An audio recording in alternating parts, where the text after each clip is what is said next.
আরবাউন ইযা কুন্না ফীকা ফালা আলাইকা মা ফাতাকাদ দুনিয়া হিফযু আমানাত। আল্লাহর রাসূল বলেন, যার ভিতরে চারটা আমানতদারি থাকবে, মানে চারটা গুণ থাকবে, সে দুনিয়ার সবচেয়ে বড় ফকির হইল আল্লাহর প্রিয় বান্দা হিসেবে বিবেচিত হবে। এক নম্বরের গুণ হিফযু আমানাত, যার ভিতরে আমানতদারি আছে। দুই নম্বরে ওয়াসিদকু হাদিসিন ওয়া হুসনু খলিকাতিন ওয়া ইফফাতুন ফি তাবাতিন। দুই নম্বরে হলো যার ভিতরে সত্যবাদী আছে, সে সত্য কথা বলে, মিথ্যা বলে না।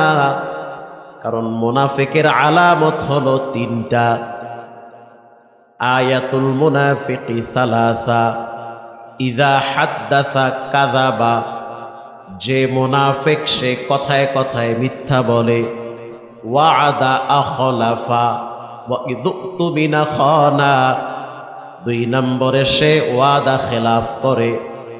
তিন নম্বরে আমানতের মাল খেয়ানত করে।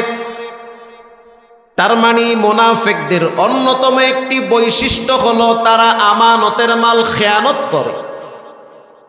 যার ভিতরে তিনটা গুনাহ পাওয়া যাবে, তিনটা বদ অভ্যাস পাওয়া যাবে, কনফারেন্সে মুনাফিকদের লিস্টে চলে গেছে। বলেন নাউজুবিল্লাহ। এবার আপনারা কি মনে করেন, কাফেরের চেয়ে মুনাফিক কি উপরে না নিচে? নিচে। মানে মুনাফিকদের ঠিকানা হবে জাহান্নামের তলদেশে। ইন্নাল মুনাফিকিনা ফিদ দারকিল আসফালি মিনান নার।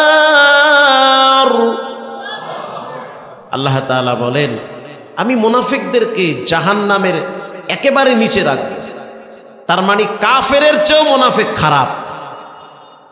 ইসলামের ক্ষতি যেই পরিমাণ মুশরিক বেঈমানের দ্বারা হয়েছে, এর চেয়ে বেশি হয়েছে মুনাফিকদের দ্বারা, নামধারী মুসলমানদের দ্বারা। তো মুনাফিকদের অন্যতম একটি খারাপ গুণ হলো যে তারা আমানতের মাল খেয়ানত করে। তাদের কাছে আমানত ঠিক থাকে না। সন্তান আল্লাহর পক্ষ থেকে আমানত, স্ত্রী আমানত, নিজের কন্যা সন্তান আল্লাহর পক্ষ থেকে আমানত। এই আমানতের খেয়ানতদারি যে হবে, বিচারের ময়দানে তাকে শাস্তির কাঠগড়ায় দাঁড়াতে হবে। এজন্য প্রত্যেকটা মানুষের উচিত আমানতদারি যেন খেয়ানত না হয়। বাড়িওয়ালাদের কাছে ভাড়াটিয়া আমানত, আবার ভাড়াটিয়াদের কাছে বাড়িওয়ালার ঘর আমানত। অনেক ভাড়াটিয়া আছে চিন্তা করে, টাকা দিয়ে থাহি না, যেমনে পারবি হেমনে ঘর দরজা আঁকাইয়া ওকাইয়া একেবারে 3 মাসের মধ্যে ঘরদারে বল